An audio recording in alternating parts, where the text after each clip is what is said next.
You have to know about that law that you can't kill Bigfoot if you see him in the I mean, Washington. I would hope that if you see Bigfoot, you're not going to try to shoot him.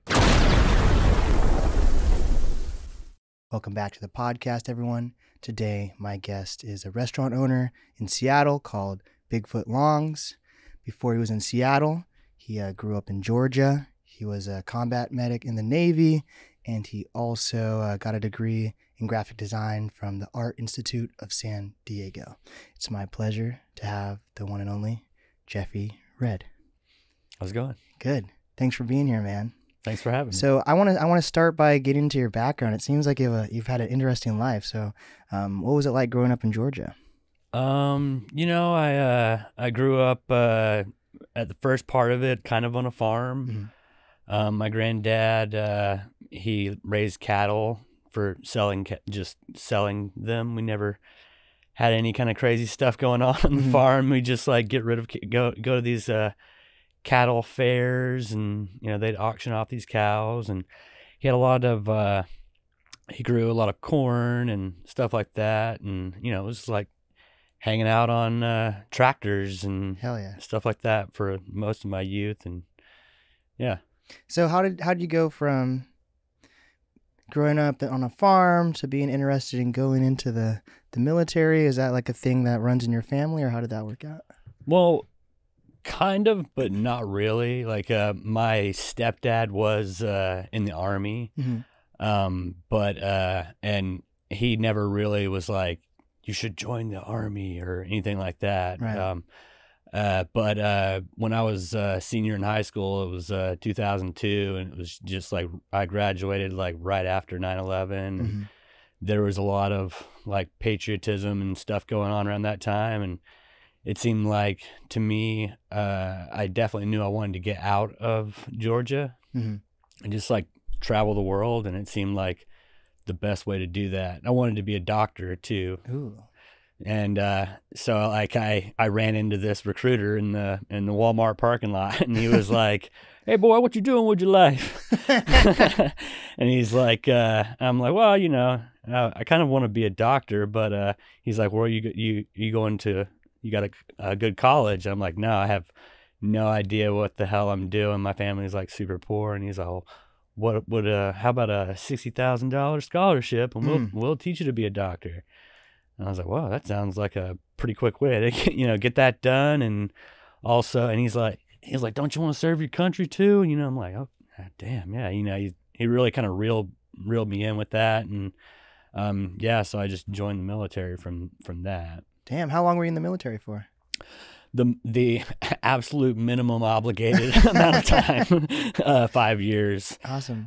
It's normally 4 years, but my school to be a medic was a year long, which is like the longest like kind of training course. So they add an extra year onto your service. So what was that like being a medic in the military? What is school like, first of all? Is it different than going to like UW medicine? I didn't go to UW medicine, Fair so enough. I wouldn't know. But I think it's like our training was kind of similar to what once you get out of what you would probably get out of like an emergency medical technician, like an ambulance type of person, maybe. Yeah.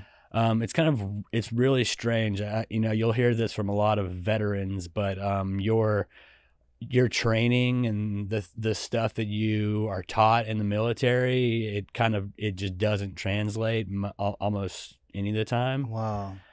So you get out and you're like, "Hey, I've given immunizations to babies. I've worked in Iraq as an emergency medical technician," and they're like, "Where's your paperwork?" And it's just not, they don't give you like documents, Wow. saying, "Oh, you know how to do this, and this." When you're like a medic in the Navy, it's like they'll ship you to a place, and then it's like, "Oh, JT, you have like the basic skills," and like they shipped me immediately to a pediatric clinic, and I worked there for like a year, and then they were like, they can pull you if you're a combat medic. So I went to combat medical training right after medical school, which is like, Yeah, that was kind of crazy. You know, I'm like, I was like Navy, so I was like, okay, that's going to be cool. You know, it's not going to be a lot of screaming and, you know, people like, you know, like on the ground troops. It's like ship, you know. But then they're like, yeah, but also you have to go to this Marine Corps, you know, medic training. And then you're like crawling through like mud and you're like, you know, under barbed wire and they're shooting fake guns all over the top of you. And you're like, I didn't sign up for this, you know. But yeah, it was kind of crazy. Seems but like it. Immediately after the pediatric clinic, I'm in there for like about 7 months, and they're like, "Oh, we're calling you. You're going to Iraq." So it's like from one extreme to the other, you know. Yes, especially right after 9/11. That's like, that was a crazy time to join. Yeah, I went to Fallujah during in 2004, 2005. It was like the takeover of Fallujah. Jeez. It was pretty wild. Did you expect that when you first signed up? Did you think it was going to be this intense as a combat? No, I had a conversation with the guy, and I was really hesitant. Like, I was kind of like, man, I don't really know. I never thought I'd be like a military dude. I was always kind of like, you know, I had like a little camcorder, you know, growing up. I like saved all my gas money, my grass cutting money, and bought like a little camcorder, and I was kind of like a little jackass guy, you know, like running around with my friends, and I just never thought I'd be that. And he was like, hey, man, you know, I was like, I just don't want to get shot at. I just want to provide like medical care for the people that have gotten shot, you know. And he's like, oh, don't worry about that, son. You're going to be on a ship 100 miles offshore, you know, you don't even worry about it. Oh, man. I'm like, okay, well, that sounds good. And, you know, then immediately after, you know, medical school, I get orders and I go to this thing and they're like, oh, actually, you know, no, you're like ground troops. You're running with the guys that are, because the Marine Corps doesn't have its own branch of, a medical branch.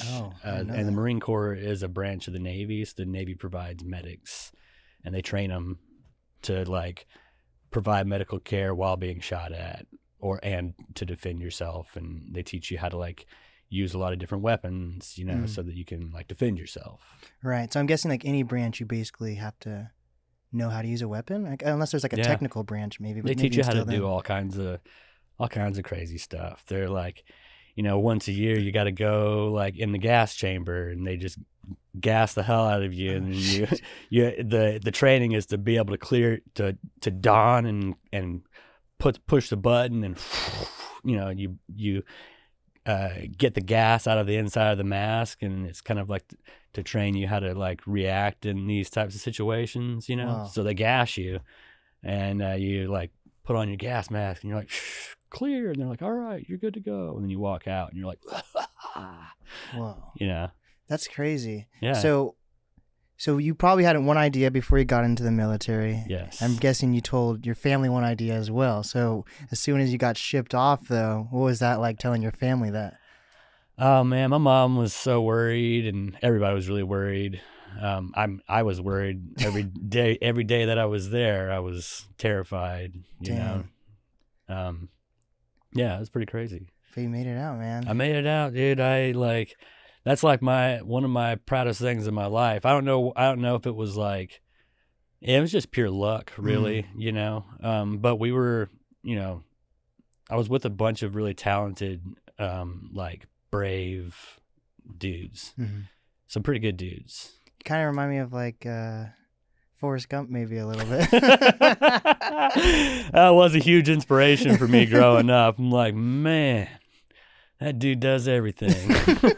So was there any thought that you're like at the end that you wanted to go back into the military, or absolutely not, man? After during boot camp, I was like, wow. what did I do? And I made a huge mistake, and then it was like turn after turn. It's like, oh, you're going to combat medical training. I'm like, what? That sounds like, and they're like showing us a video, and I'm like, man, that looks like shit, dude. That looks like I don't want to do this, you know. And then I'm going to Iraq. I'm like, the whole time I'm like, what did I get myself into? What's like a wild story that you remember from being a combat medic? I mean, so it's what, what we did was, I was like a medic for these guys. They rode in these, Humvees that had like a turret in the top with a, 50 cal gun. And I think it was called a Mark 19 Mark 19. So big bullets that are like grenades, Damn. And we would, go before they entered into the city, we'd go up and down and we'd just like, all day long, we'd just be going back and forth on this road. It's kind of like a 2-lane highway. And it just go all the way around and go on the other side and go all the way back. There's a dirt median. And basically we were just looking for IEDs, because they'd have convoys coming from Kuwait, I think it was, to our Camp Fallujah, which was like the camp that they had built in the outskirts of the city. And, we would find bombs all the time, but we were patrolling one night, and we would do this all night too. And it'd be, at night it's like all green because you got night vision goggles. Right. So you're looking at all this stuff in green, and it's like super creepy. But this one night we see this, like, it's crazy because it's just like a little. It'll be like brown, just like the ground, because they camouflage these things. But we've memorized the roads, so we'll see these things. And we're like, something is up, And we patrolled. We got out and we saw this thing, and we had one like line of guys going out into the kind of desert, because this road is just like you're in the middle of the desert, right?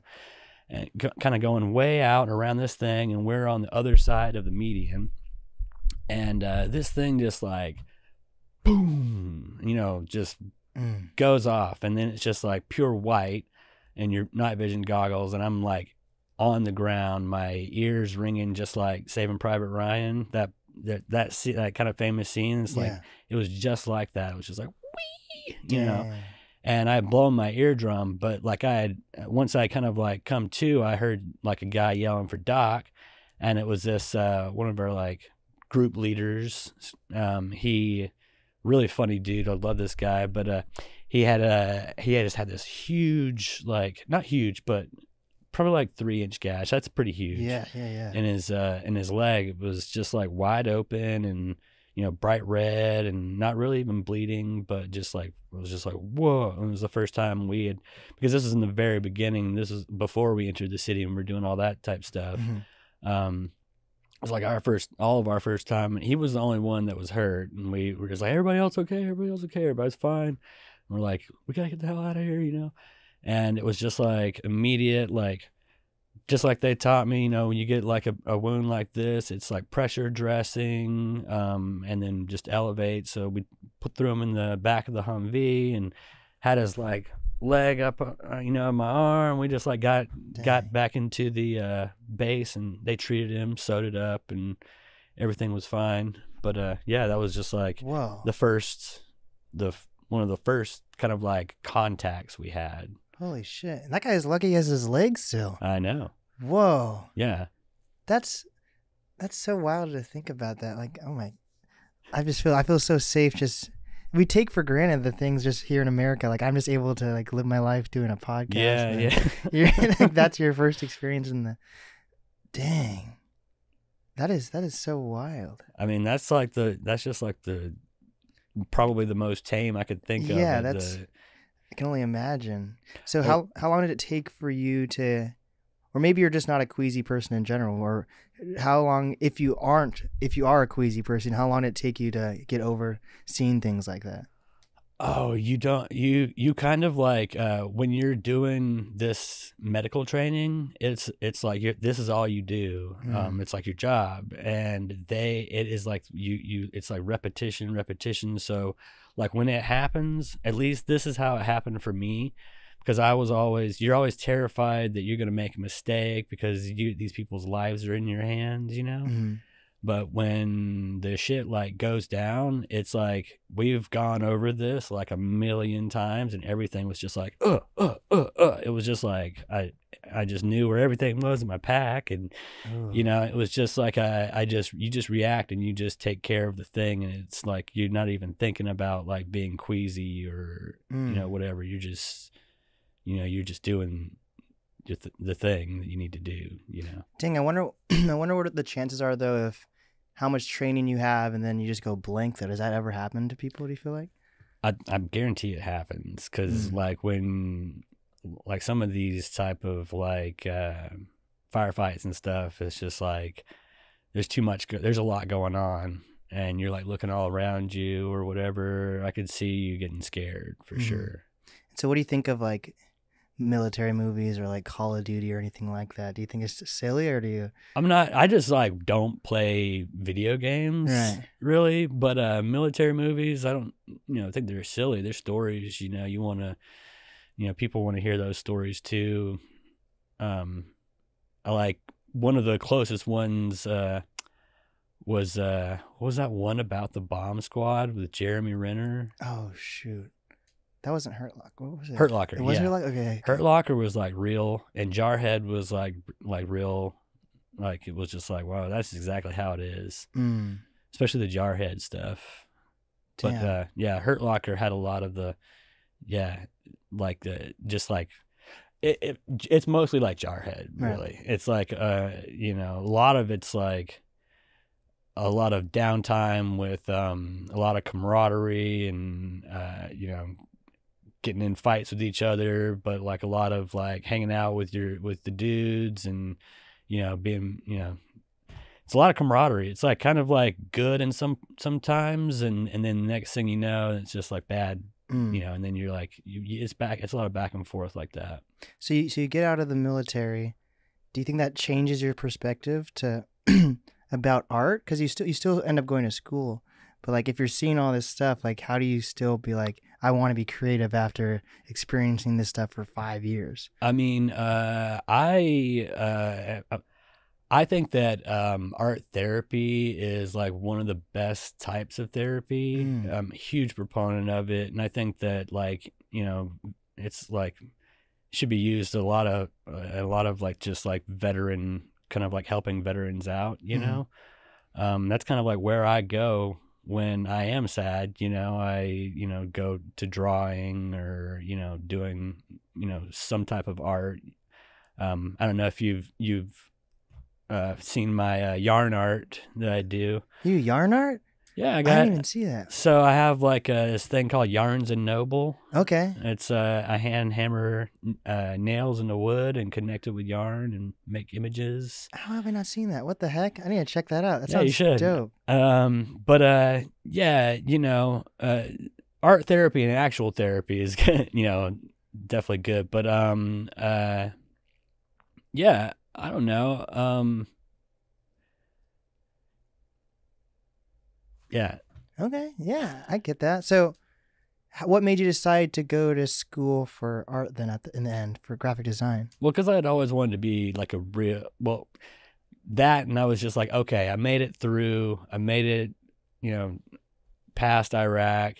I don't want to do any more medical stuff. I don't want to do any more serious stuff. I was like, I don't care if this is a huge mistake. It's better. It's like I deserve this, and this is kind of like I felt like a second lease on life after finally getting done with the military, And so I was like, I'm gonna do for the rest of my life. If I'm not happy, I'm not gonna do it. And I've done a lot of different types of jobs over the years. But I was like, I'm going to do a fun job and I'm going to try to be an artist, like a serious artist. Dang. And so that's why I went to art school. How was that? Was it what you expected versus? It wasn't quite what I expected. Okay. I was like hoping to come out with more, like actual skills. Like, we didn't have as many, we had more like theory classes, which now in hindsight, I'm like, actually, those probably helped me out quite a bit, even though I thought they were boring and I was like, I want to do, you know, I want to be on Photoshop or I Mhm. want to be on Illustrator right now.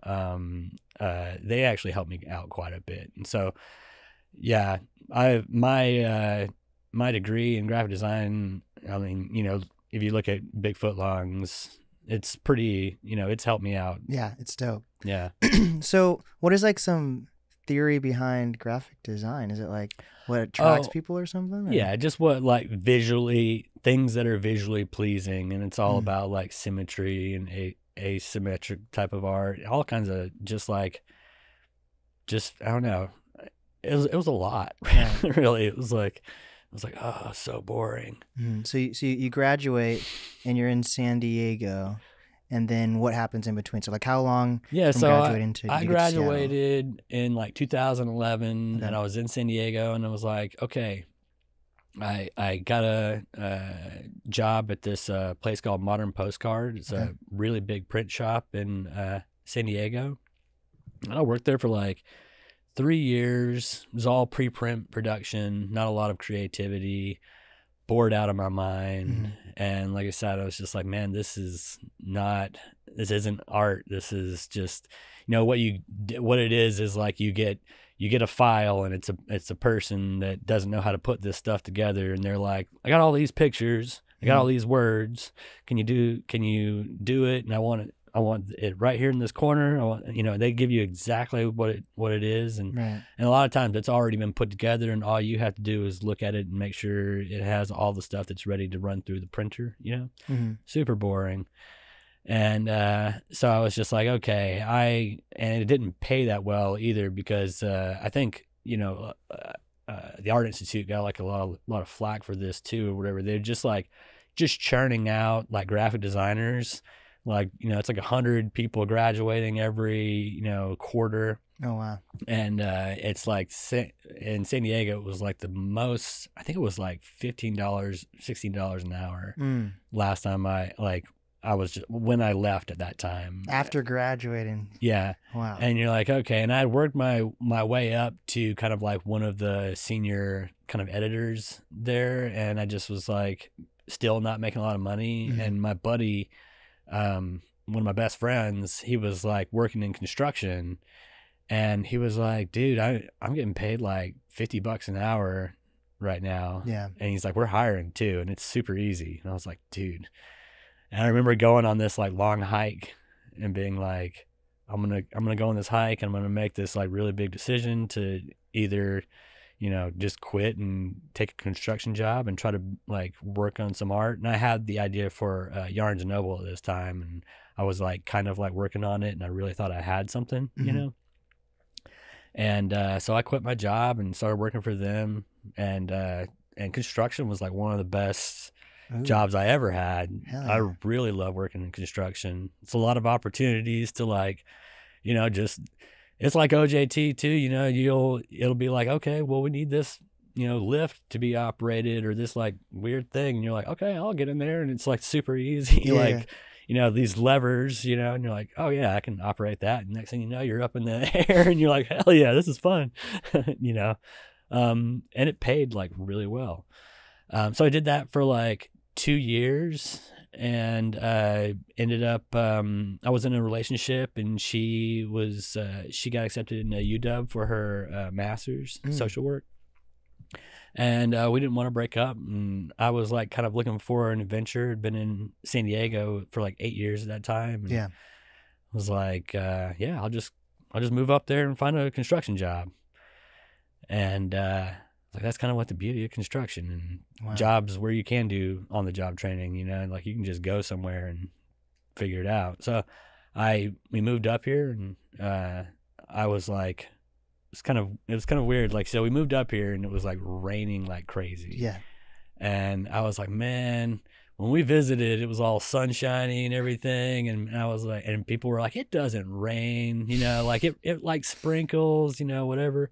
But, and it's kind of true for the most part. But the day we moved up here, it was like you couldn't even see, like if our windshield wipers were going like as fast as they could, and we still couldn't see. It was just like big fat. It was just like, what the hell? It's like, man, I'm not going to get out there and work in construction with this type of stuff going on. So it's like I started to like look at different things.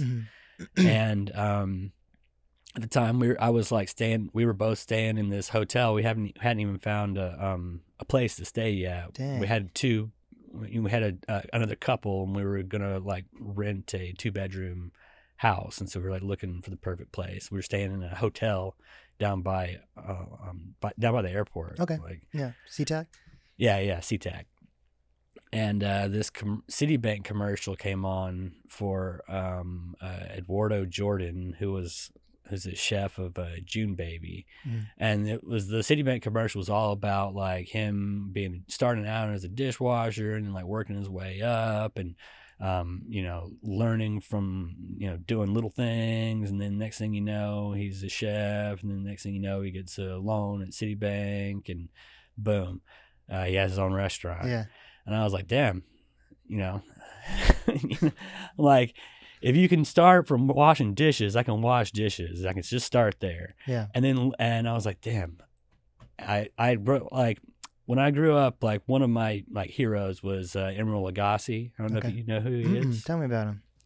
It's a whole thing. It was like a phenomenon back in the day, but he was Italian cook, and he was on like the Food Network, and his big thing would be like, I'm gonna kick it up a notch, bam, and he just like throw some like salt, or I can't remember what the hell he threw on it, but I would just be like walking around and just be like, bam, scaring the hell out of my mom, and I was like, man, when I was a kid, I was obsessed with the Food Network. And I remember my mom, like overhearing my mom talking to one of her friends, and she was like, I don't know what's wrong with that boy. All he wants to do is watch Emeril Lagasse and the Food Network.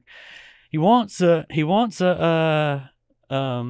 George Foreman grill for Christmas. I was like, what the hell? All that stuff is cool. So what is she talking about? That stuff's cool, So I was kind of like embarrassed when I was younger, and it was one of the things when I was younger. I was asking when I was talking to my mom. I was like, she was like, well, what do you want to do? And I was like, so what if I was like a chef, And she was like, what are you going to do? Work at McDonald's?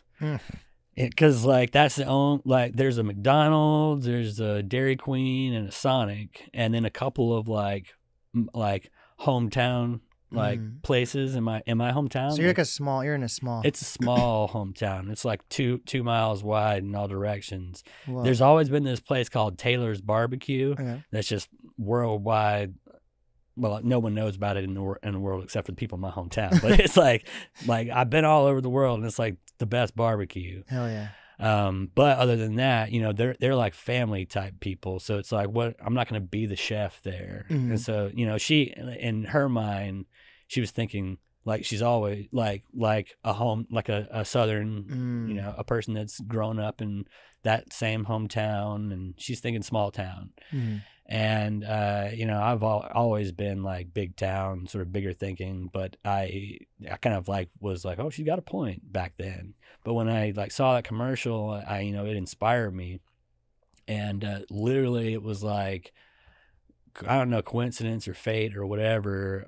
I had made someone up in Seattle, I had a yarn piece, and they requested it, and I made it for them, and I delivered it to their house, and they were like, hey, I know, if you're still looking for a job, because I had posted on Instagram that I was like in Seattle and looking for a job. Yeah.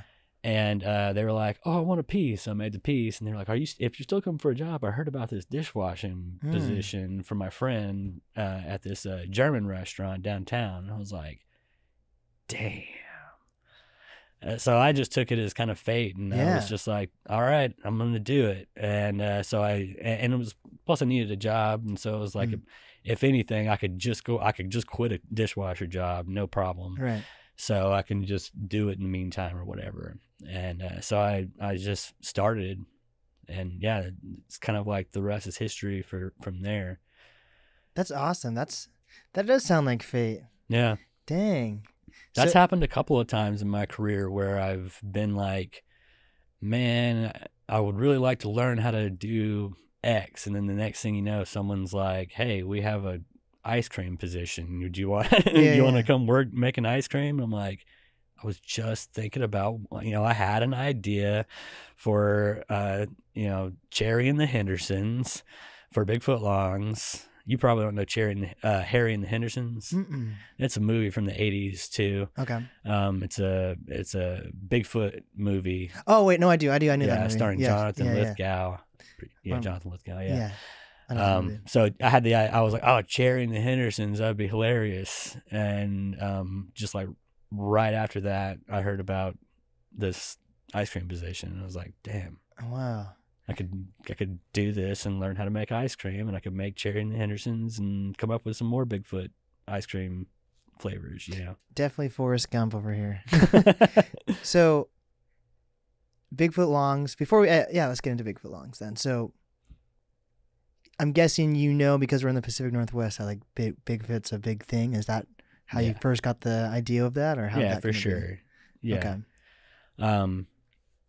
Yeah.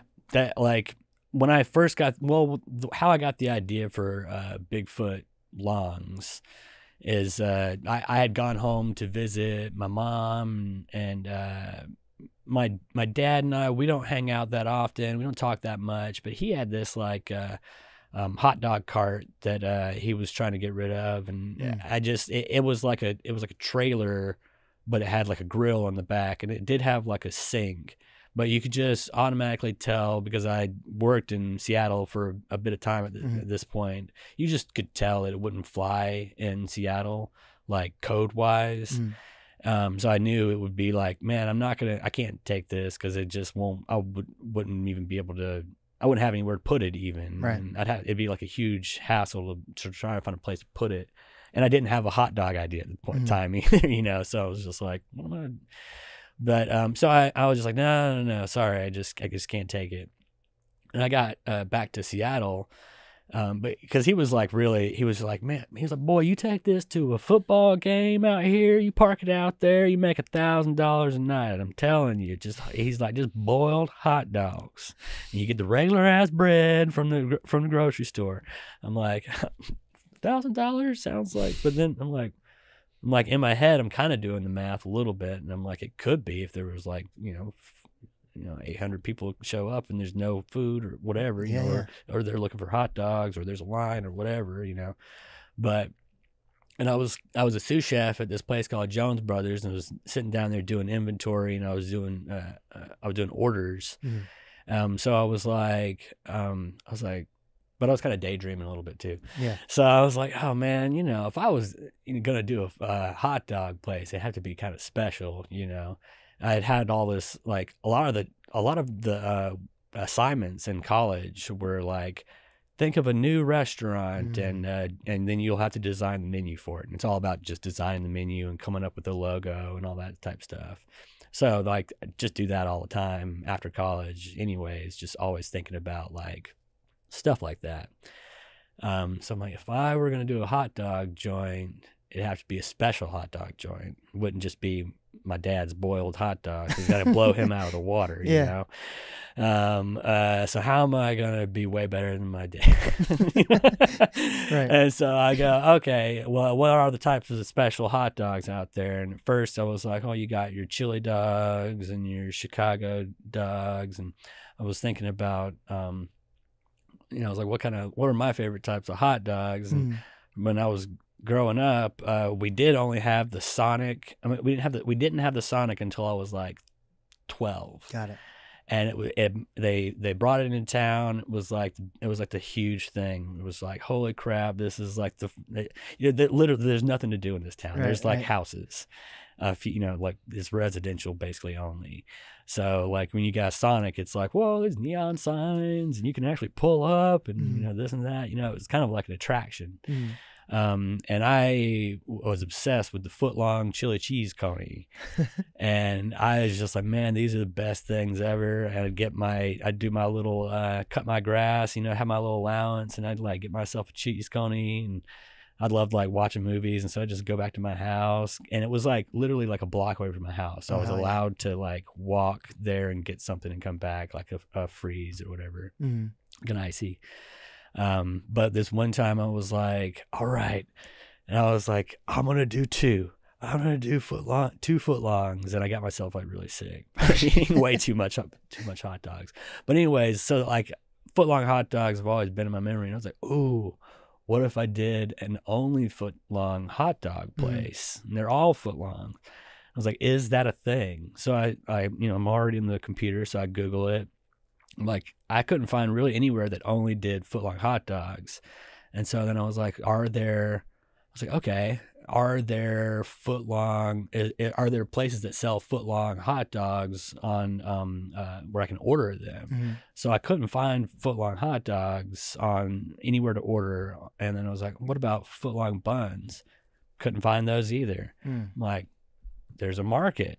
They don't even have them to buy. So if I could find somehow to make them, then I have a thing here. So I'm like, what am I going to call this thing? I'm like, this is kind of a good idea, but I got to have a special name, So I'm like, what am I going to call this? Like, they're big, they're long, they're like the biggest long foot longs, and like big foot longs, Bigfoot. It just happened just like that. In like 2 seconds, like, oh, Bigfoot Longs. Hell yeah. And it's Bigfoot themed. And then immediately it was just like an explosion of like what it could be. Because it just so like, I don't know, like a Bigfoot themed foot long hot dog. It just sounds fun. Yeah. So yeah, that's just kind of like how I came up with the name, and I worked from there. I was like, I came up with this around my birthday, and I was like, I gotta make this happen on my birthday. And so what year is this? This is like 6 years ago. Oh, wow. Yeah, I've had this idea for a while, and I've been working on it for many years. And so I went to the head chef, and I told him about the idea, and I was like, do you know how to make hot dogs? And he was all, dude, I worked at the French Laundry in the charcuterie place. French Laundry is like a big deal. Yeah. And he's like, yeah, all we need is a smoker. And immediately he was just like, this is so cool. This is so cool. And he like literally bought a smoker, and he's like, we're smoking hot dogs. And so he showed me how to like stuff and smoke. We smoke these hot dogs. And the reason why I got him on board too is I was like, where I parked was right in front of this bakery that I love called Tall Grass Bakery. Okay. It's in Ballard. And I was like, I wonder if I just could talk to the chef or the baker and see if they could bake me some foot-long buns. And I asked them, and they were like, yeah, sure, we'll do it. I was like, whoa, that was way easier than I thought. And so I went and told the chef, and he's like, seriously? They're just going to do it? I was like, yeah, they're going to make the first batch for free, like like a sample, And so he's like, all right. And he bought a smoker, and then we like hung out. We smoked the hot dogs. I went and picked up the buns, and it was like my birthday, and we like all ate these foot-long hot dogs. It was just like with the fresh bread, it was just so good.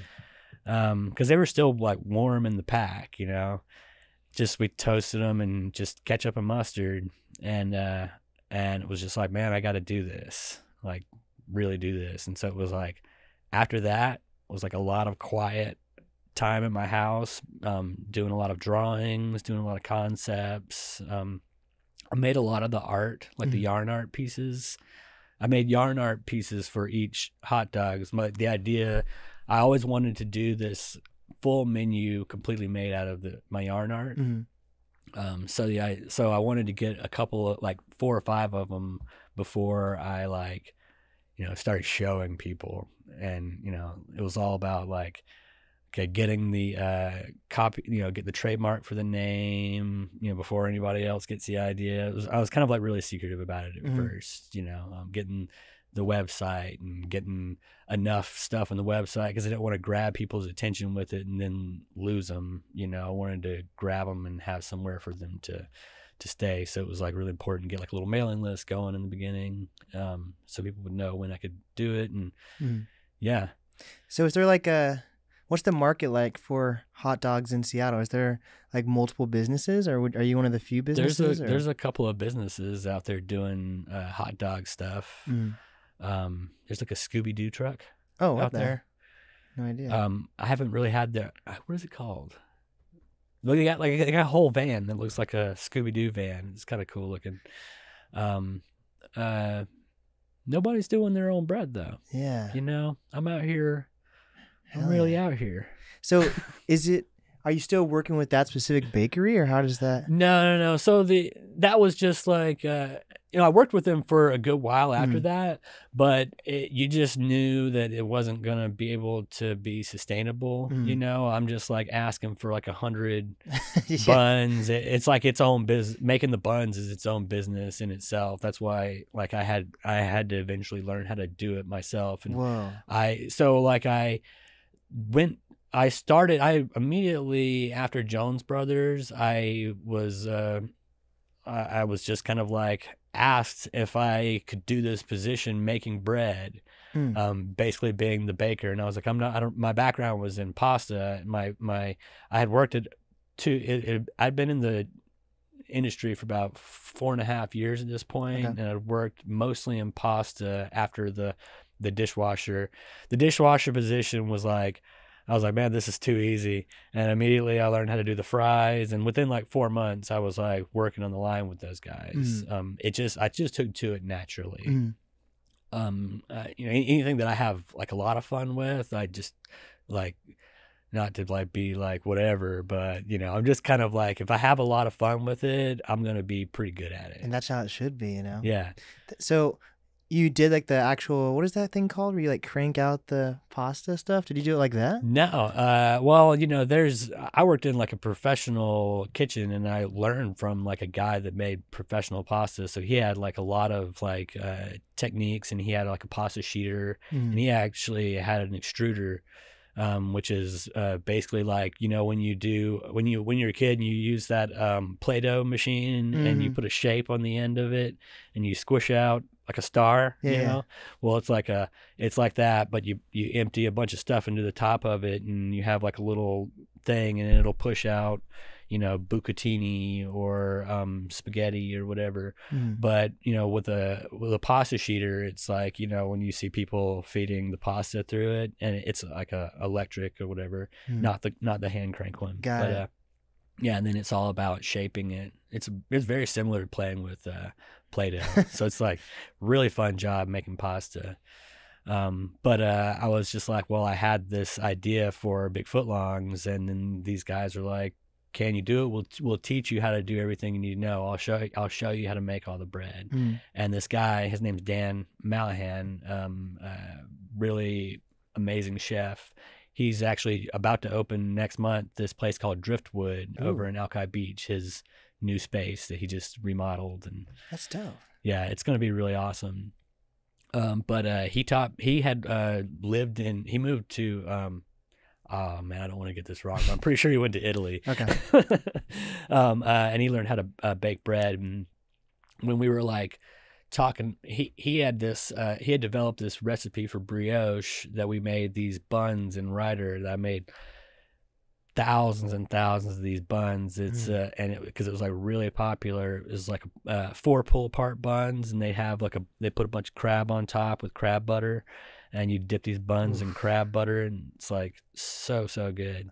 But he's like we used to make these like long sort of baguettes. It's like I think it'll work the same way. And we did a lot of experimenting together, like just him and I, like it was like a lot of different weights, a lot of different things. And I discovered that this like specific pan that we use in kitchens like all the time, it's 13 inches wide. And so we're like, we figured, oh man, we just bake the bread in this 13-inch pan and, put them next to each other so they proof. And it was a lot of experimenting with different weights and different spacing and amounts of buns in the pan. But they baked up. We eventually got it to where they bake up perfectly, and they're the exact width to fit in this box. Yeah, and when they bake up to 13 inches, bread always kind of shrinks just a little bit, and so they just fit in the box just perfectly, 12 inches. Wow, you got big foot long. It got to be a foot long, so that was kind of like really important. It's like got to at least fill the box and have them foot long. So what is that thing from Starbucks where they were saying their bread wasn't considered bread because there's like too much sugar in it? So I think I've heard someone say that about Subway's bread too. I don't really know what their deal is. I don't want to speak on that because it's kind of like, you know, I've seen, you know, frozen. I've done some experiments with freezing my buns. Because what you see, just because of what I've seen, and I don't really know anything about Subway, but I did this experiment. I do tons of experiments all the time, but I did this experiment because I had seen what you see when you go to Subway. Sometimes you see them put in their bread is in a proofing thing, and then they bake it. But I think I've been there early in the morning, and I saw that they were frozen, and I'm like, oh, they probably keep them frozen. They're not in there making dough, right, and then proofing it, and then smashing it, and then proofing it, and then making these bread. It's like it's already been done, and what they do is they freeze it before it has a chance to proof. And so it's like, okay, I wonder what happens if I do that, you know, and they actually worked really well. So it's an interesting thought to be like, okay, well, you know, if I can freeze these, I can like kind of like do like a thing where I sell them in the store, you know, and people can take them to I can make buns, and people can take them and proof them at their house, and, you know, just little, you know, I'm just doing an experiment. That's awesome. So what is the difference between your bread versus a different type of bread you can even get at a store or something? Well, I mean, it's baked fresh. Mine, I do like an overnight proof in the fridge, because like, you know, you can make this recipe from scratch, but it's just more, it develops flavor more when it's like an overnight slow proof. And it's also helpful because like you want to show up in the morning and you want to be ready to, you know, form your buns and then be proofed and then baked and ready to be served at night, instead of showing up and mixing and starting from scratch. So it just kind of like helps you get prepped for the next day to go ahead and make your bread the night before, your dough the night before too. But I like the flavor. I can taste a difference, and I like it better when it's like in the fridge overnight and it's had time to kind of like proof slowly. Yeah, so there's like an art to making bread.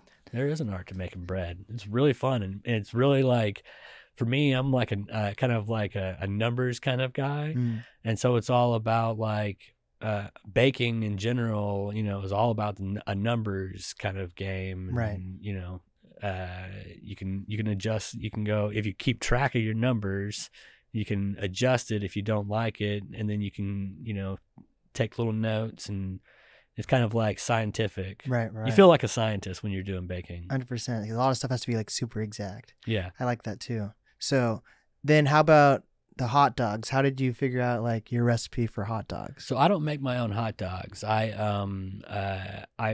use Olympia Provisions out of Portland. Oh, dope. Yeah. So you keep it in the PNW though. Yeah. So that's awesome. Yeah. So I actually like to use a lot of I want to market too, since like you said, like the Bigfoot is like a Pacific Northwest sort of thing, and it's also like the type of thing that that tourists really like.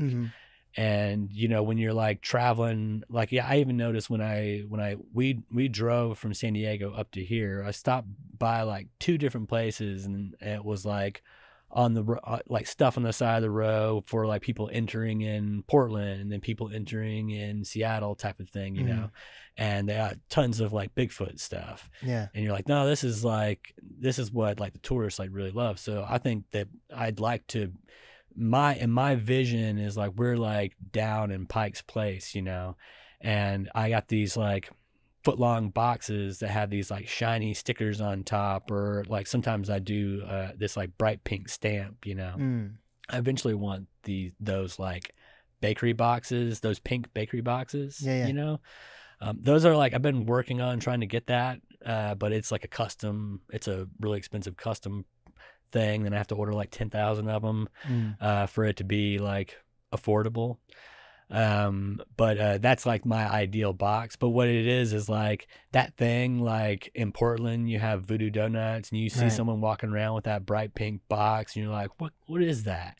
You know, and it's like, oh, these are donuts from Portland, from Voodoo Donuts, you know, and you're like, oh, damn, I gotta get some of that. That looks cool. So my idea is like, I'd love to be like down in Pike's Place, and we're like got these pink bakery boxes, but they have hot dogs in them, you know? Yeah. And it's all about the fresh baked bread, you know, and people are like, what in the world is that? Like they're walking around with these like pink boxes, and it's like a taste of like the Pacific Northwest. So it's like, you know, yeah, I do make all of my like bolognese and all of my condiments, and I bake my own bread, but like my ice cream has like chunks from Anchorhead Coffee and has chunks from Lowrider Cookie Company. And are those all PNW or? These are all Seattle people. That's dope. And my mustard is from Ballard Mustard Company, and my sauerkraut is from these people called Baked in Bosnia. They're a local. It's more than a bakery because they make all kinds of Bosnian food. But I like work with them they make this stuff called rotkohl. It's this purple sauerkraut. Oh, what? And it's delicious. And I'm like, I don't want to even ask for that recipe. I just want to pay you to just make it for me all the time. And people love that stuff too. But so like, it's like a taste of Seattle too, to kind of like give the tourists like an example of like all of the kind of like delicious foods, especially like because like the bakeries in my mind, like Seattle, when I first came here, I was like, I never seen so many cool bakeries before, with like really fancy bakeries like Temple Pastries, like Bakery Nouveau, and you're just like, man, I just want to eat pastries all the time. So like my idea is like freezing those and putting them in ice cream gives us a chance to like have them, you know, fresh for longer, or like, you know, we could ship these out to people, you know, these flavors like Bigfoot's birthday bash. And, you know, all my pints come with a sticker that you peel off of it too and can like put on stuff. Hell yeah. I think I chose the right guy to be here. It seems like you're all about highlighting Seattle culture. So that's awesome. So with a name like Bigfoot Longs, do you believe in Bigfoot? No. Just kidding. Just kidding. You know, it sucks to like, you know, when you're seeing them now and you're just like, man, the mystery, like when I was a kid, I definitely believed in Bigfoot. But now you see all these videos and you're like, man, that suit looks so fake. Like, I love the folklore of it, and just the whole. I'm obsessed with Bigfoot. Not gonna lie, because I write children's books too. What? I have a published children's book, a self-published children's book on Amazon, called Vampirocorn. It's about a unicorn that gets bitten by a vampire, and I write a lot of children's books. I have like several stories that I'm working on, but I wrote this one. I wrote a whole story about this one Bigfoot called Buckfoot, and it's a Bigfoot that starts growing horns, and it's all about how like the Bigfoot, there's like a bunch of Bigfoot and they live in these caves underground, and it's like the whole community, you know, but this one special one starts growing horns, and but it's you know, all about we're not going to get into Bigfoot. That's you know, keep that one secret. You might have to look for that in the future, how it ends, you know. But no, I love Bigfoot, and it's actually been like ever since like Harry and the Hendersons, I've always thought it was like a cool like story, you know. So what is he supposed to be? Is he supposed to be like human, or is he supposed to be like a monkey? Supposed to be kind of what? like the missing link, you know, like a ultimate Cro-Magnon, you know, or like a caveman sort of thing that like I think, you know, this big, you know, creature, half man, half something else, you know. Hairy something. Hairy something. Just grew hair all over his body. I wonder. I need to figure out do you know anything about like why it's supposed to be based in the Pacific Northwest? Is it just because we have a lot of trees, or that's actually not even the case. Oh. Like there's Bigfoot. It's like America in different places, and I can only speak for Georgia where I've lived, and Portland and Seattle, but Bigfoot's in Georgia too. Yeah. Interesting. And then Yeti's kind of like Bigfoot too, I'm guessing. Yeti is like a snow Bigfoot. Okay. Yeah, he like lives in the snow. The abominable snowman, you know. Hell yeah. Yeah. Yeah, Bigfoot's dope. I love all the lore and stuff around him. Do you have to know about that law that you can't kill Bigfoot if you see him in the Washington? I mean, I would hope that if you see Bigfoot, you're not going to try to shoot him. It's a real law. That's it's craziness. Well, I'm happy for it. I'm a proponent. Why would you just shoot Bigfoot? Very true. So, do you know of Henry, the artist in Seattle? Yeah, I do know him. It's cool because I think one of his main guys he draws is like the Bigfoot character. I think I have seen a couple of those. Yeah. Because he's like, I have not met him yet, but he's like one of my favorite artists in the Seattle area. He does, all those like cool animals with like the huge eyes. Yeah, I've seen him all over. Yeah. Yeah, and it's like all over Seattle, all the way up to like Bellingham and Mount Rainier, and it's cool that his mascot seems like. Have you been to like Flat Stick Pub by any chance? No. It's like a mini golf course that's also a bar, and it's sick. There's a few of them throughout Seattle, and Henry does all the artwork for all of the places. And in the one in South Lake Union, there's a huge Bigfoot character he's made, and you have to like golf underneath his legs. Sick. So what makes your Bigfoot stand out compared to other Bigfoot cartoons? Well, I mean, he's making hot dogs. He's got a little wiener dog sidekick. Hell yeah! Not a lot of I've never seen Bigfoot with a sidekick before. So, my logo is like Bigfoot walking a wiener dog. Mm-hmm. So, I think that's one way. I had the actual logo designed by a really good friend of mine, a popular artist, tattoo artist in San Diego. Very one of the most talented. I always gravitate towards people like this guy, and like a lot of chefs in Seattle that are multi-talented, like, they're really good chefs, but oh man, they're directing a movie, but this guy, he's like a tattoo artist and a really amazing illustrator, graffiti artist, and like I don't know if he's world known, but I know that he fights he's traveled to different countries and taught like a special style of fighting that he does. It's kind of like, I don't want to get it wrong right now.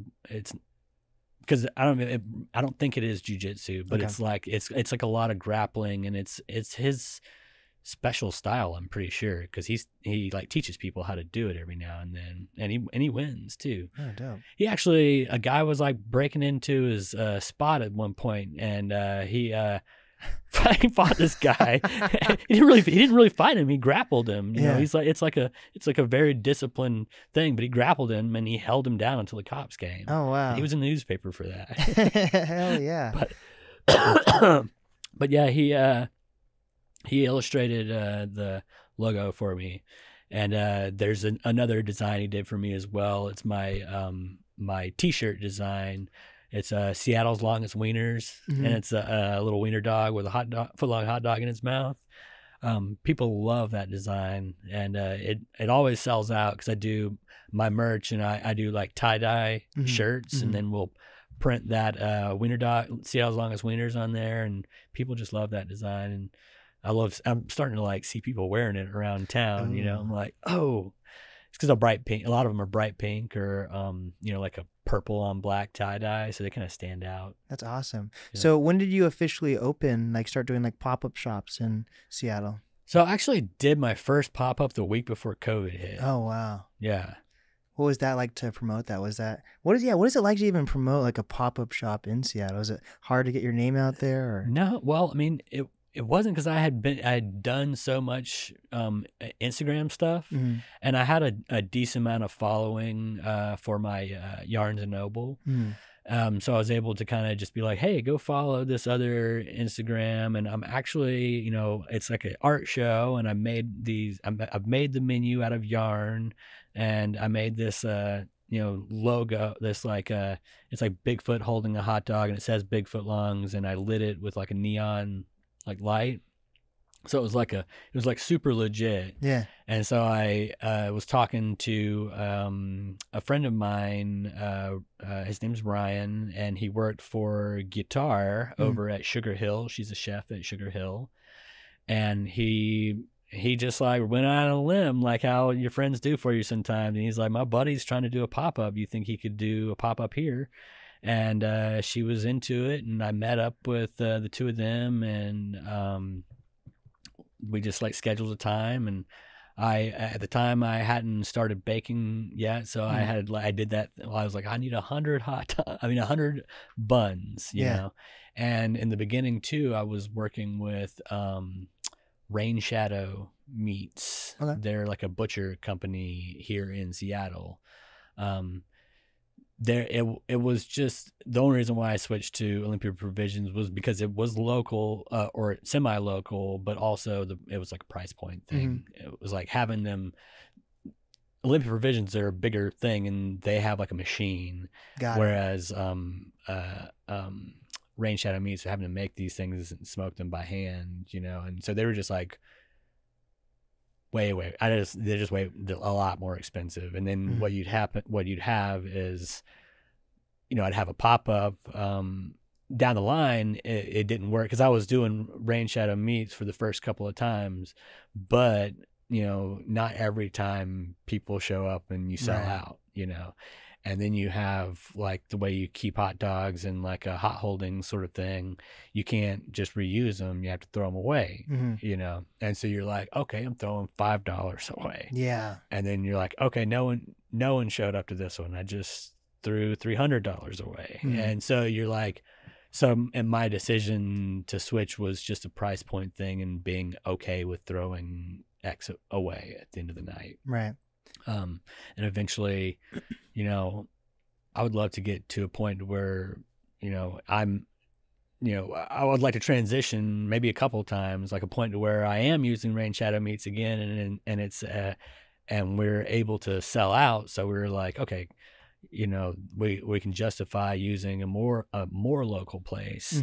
And then, when I have my own place, and I'm like my first hiree is someone who's really, really good at a butcher. Right. I'm like I hire a real butcher and be like, all right, we're making our own hot dogs. This is gonna be real special, and we get the equipment that we need, and we get like an outdoor place where we can smoke, but we have the bakery stuff too, because we got to bake our own bread.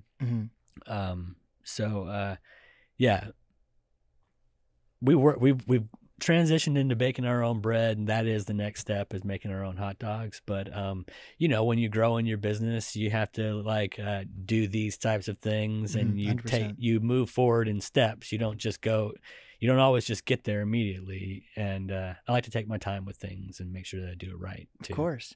Do you ever take any inspiration from, there's probably other pop-up shops that do this as well, but like Sugar and Spoon, have you heard of them? I have, but tell me more about them. So they're like edible cookie dough, and they have kind of like a super small shop on the Ave, but I think it's been closed for a few months. It got like broken into a few months ago, and they just haven't reopened it. And it was just like a small like window.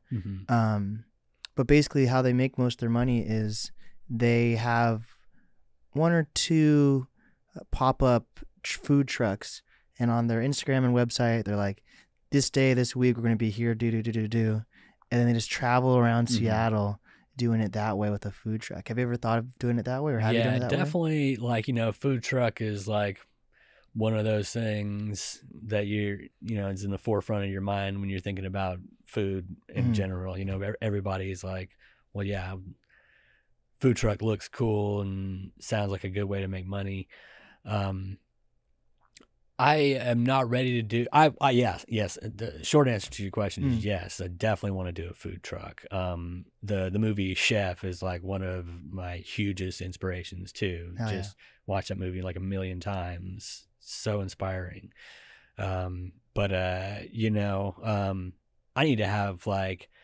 I gotta have a John Leguizamo on my team before I like take on a truck, you know. Right. And it's just been me doing literally everything since the beginning, and you know, I was about to form a team at the 4Bs, but that kind of fell through. The 4Bs was, you know, kind of a weird situation where I was going to have it for a year, and then the owners of the building were leasing it to the people that were subleasing it to me, and it needed a lot of work, and I went in and it just kind of like was like, oh man, this needs a lot of work. And then the next thing you know, they were going to renew their lease. And then the owners decided to double the rent, and so they decided to back out. And then, so they're just like, we don't have the lease. We can't really offer you the kitchen anymore. Right. And I just decided to use that opportunity to kind of like just get out and try to make a new move and make my next move, which is where I'm at now. Currently looking for my next spot. And have you been focused on looking at like the different resources that are available in Seattle? Like I recently had on Martin Tran, who he's like, I think he's the director. I could be wrong. I'm the worst with titles, but he's like the director of Seattle Restored. And do you know much about like what Seattle Restored is? No. So basically there's hundreds of storefronts that have gone under due to COVID. And what Seattle Restored has done is they work with landlords to get a set lease, and then the Seattle Restore, the program, covers that lease for 6 months, and then if the applicant that got accepted to that storefront is a good fit, they extend the lease as well. So it's all about making sure these up and coming entrepreneurs and businesses get a place to be in, and that they can thrive. And it's not like a thing where they're just in there because everything's covered for the first 6 months, but they don't want you to just go in there, 6 months is up, and then you have no idea what to do next. You know? So it's all about building up so I'm going to look into that. Yeah. You know, the thing with, like running your own business, sometimes you get like lost in the sauce. Right. 100%. And I like, it's been about like 6 months where I've been working like every single day. Yeah. And since I'm doing all the prep, it's just like wake up like as early as humanly possible. And then I like throughout the day, I'm just working on, I start with the bread, and then it's just like, we need farmer's cheese. We got to get the onions cut. We got to get the blah, blah, blah. And then we got to get blah, blah. And then we got to get the place ready, open. We got to change the oil. We got to get the fryer heated up, you know, like, so and it's just like, and then it's like service starts, and I was like taking my own orders, going back, making the food, delivering the food, coming back, taking the order. And I was staying up until 2 a.m. Right. I was staying up until midnight actually, at the 4Bs for the first, for 3 months. Yeah. And then before that, I was working at Rose Temple for 3 months. And before that, I was working at Alki Beach for 4 months. And we were open every single day for that. So it's just been like, so it's been more than, it's been almost a year where I've just been working every single day on just getting the food out there. And that was kind of like expected.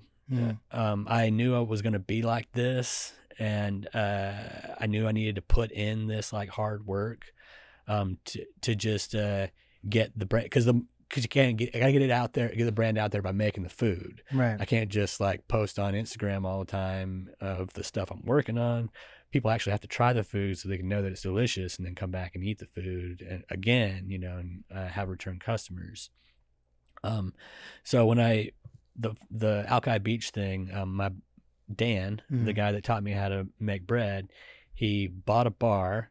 It was a dive bar, and he makes really, really fancy food. And so he's like, he's like, I'm not ready to do the renovations yet, but we have to be open for like 3 or 4 months. You want to run Bigfoot Longs for me? Because I don't want to sell my fine dining, you know, stuff with like the 18 TV screens playing the Seahawks, you know. Yeah. He's like, he wants to do like a nice, you know, we come to dinner and have like a nice experience, you know. And it was like a big sports bar. And I'm like, sports bars, you know, people drinking beer, that's my bread and butter because I'm serving hot dogs. Yeah. So I'm like, yeah, dude, I got you. And so I knew that the Alki Beach thing was going to end after 4 months, you know. And then the Rose Temple thing was like, kind of like, that was going to be like just like a 3-month thing too. They were looking for someone that could like handle brunch. And I've tried to do brunch for these hot dogs. I have like breakfast and bread. Yeah. And the missing link, which is like a sausage link one. Yeah. But I think people get a little daunted for brunch or breakfast when they're like presented with a foot long. Right. You know, it's like, oh, I just woke up. Right. And it just didn't sell well. So I just didn't really want to do like a brunch thing. And so then the 4Bs happened, and you know, then now you're all caught up. Yeah. That makes sense. Like I'm already thinking of like ways we can collaborate and people like in my NAST podcast community to connect with. Like even something simple like if I'm throwing like a concert series, you're able to pull up and just make your money off the people that are there. You know what I mean? I mean, things like that. Right now I've got it down to a like all electrical equipment, so I can show up with my hot dog roller and my steam table and my air fryer toaster oven, so I can toast the buns and do like a small menu just about anywhere now. So it's not as fun because, you know, like I have a big menu, like I have a huge menu now. I've been doing these illustrations for, you know, 5 or 6 years now. Yeah. So, you know, I like to be able to like do my Philly, you know, I like to have a flat top so I can do my fat Philly foot. Yeah. And, you know, I like to have fryers so I can do my poutine routine stuff, you know, but, it's still really fun to just show up and do like the sauerkraut stretch and the Seattle Sasquatch and the basic Bigfoot Long. People still have like a really good time because they're, you know, honestly, it's like one of the with the baked bread, it's like one of the best, you know, basic hot dogs you're gonna get anyways. Like with the ketchup and mustard, it's like, yeah, come on, it's so good. Yeah, like I could even have imagined you. It passed now; it's gonna start again next summer. But every summer for the past 2 years, one of my guests and sponsors, Mediums Collective. I was just looking at the camera. Mediums Collective, like a streetwear brand. They have it's also put on by the Martial Law Band. So Mediums and Martial Law Band have this festival called Fremont Fridays, and it's in the parking lot of LTD Bar and Lounge. And it's like every Friday in the summer. It's like a pop-up festival where there's a stage where artists are performing and all these pop-up shops are available to buy stuff from, you know, and it's like free entry. So that encourages you to want to buy stuff that's actually inside the pop-up event. So things like that, I'm thinking about that, and then like different grants you could apply for and all that. Like, so I'm like kind of there. I'm at that point right now. So I actually have some free time to actually just think, you know, and that was kind of one of my reasons for, you know, not sticking around 4Bs. I think the new owners were interested in maybe having me come on, but I was just like, I don't want to go into another situation blindly. And I need to like do some official stuff, you know. Right. I've been doing other official stuff throughout that I thought was more important, like getting an accountant and working with my accountant on getting all the numbers right and filing all my taxes correctly and getting everything like more legit. And now it's like, okay, now it's more legit. The next thing was to hire some people, right. But now it's like, okay, what I'm doing is getting together my portfolio of all the stuff that I've been doing and like getting a good like visual example of what I'm trying to do, you know. And I'm actually was almost done with it last night, but I think I'm gonna finish it today. Hell yeah. And yeah, and then it's I'm just gonna apply for some grants and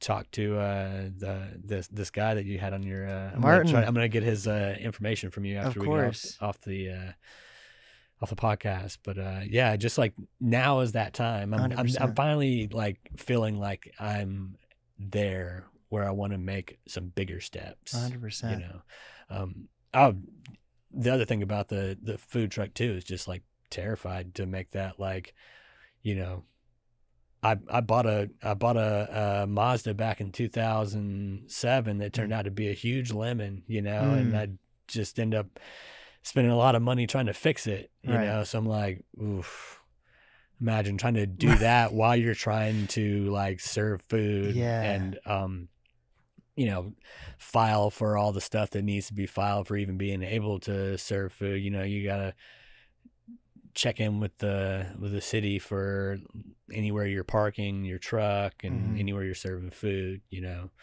And then you're like, oh, but I also need to go fix the carburetor. Someone's, you know, broke into the window last night, which happens literally all the time. Like those things, like I'm pretty sure like a lot of the people that I know that are like, that have food trucks are like, yeah, we're having to park our food truck inside like Constantino wire fenced in, like junkyard type places, you know, with junkyard dogs out there because people, you know, looking for a free, you know, for a buck or whatever, just breaking windows left and right. Yeah. I'm sure you're aware with 100%. I think you said someone broke into that place down the street. Yeah. You know? And when I used to work for Moving 92.5 in their promotions department. And whenever we took like a truck out to go to like festivals or concerts, they literally have it. They're like their station truck or whatever in a storage facility type deal. You know what I mean? So on any level, you got to think about that type of stuff. So for sure. Yeah. But like the more you're more tapped into whatever community and you're able to talk to other mom and pop shops or event throwers or whatever. I have a lot of places where I like. Honestly, like if I had a food truck, a big old pink food truck, you know, with Bigfoot Longs, and you know, I thought about it a lot. You know, it's just like my little illustrations on the side, like an ice cream truck. You know, well, you see those, and then it's like, man, people would love that. Yeah, and I already know like a couple of breweries and places that have been like, you want to show up? I'm like, yeah, I don't have like all the equipment, but like if I had a food truck, I could just roll up, you know.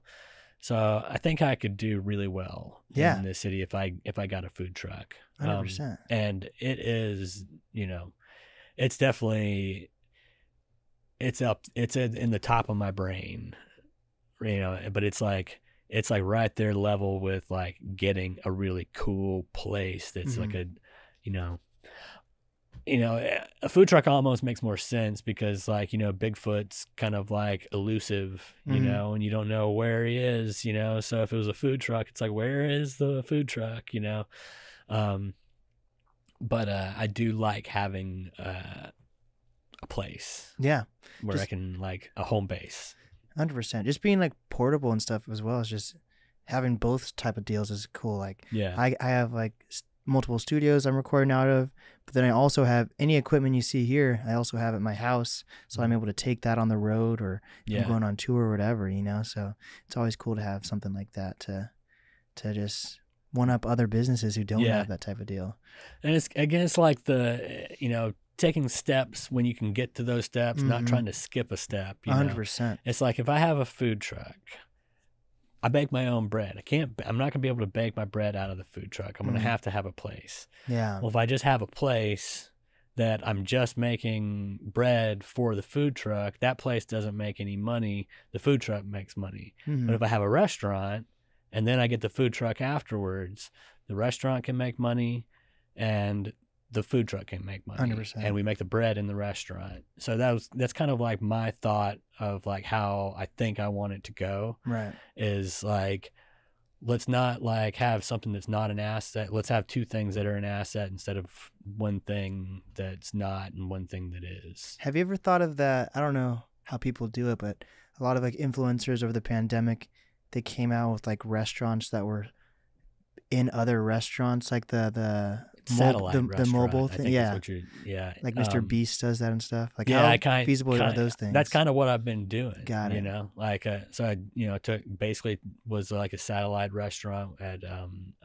even though I didn't leave at Fort Bees and Rose Temple and Alki Beach Got it. pub That's and how, eatery.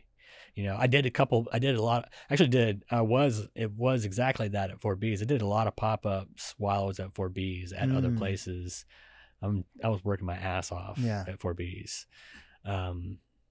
Like serving food, but doing prep for a pop-up that like I ended up realizing that Sundays and Mondays were like completely dead over there at that bar.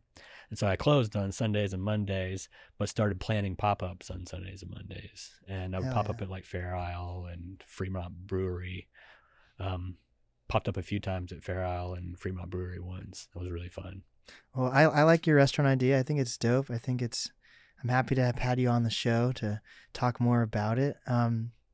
Where can people find the restaurant now, or can they order online, or what's the deal with it right now? Right now, like I said, I'm just trying to plan my next move, and I'd like to get into a space or get into a place where I can be in a spot for a solid amount of time so that I can start hiring people and start forming a real team.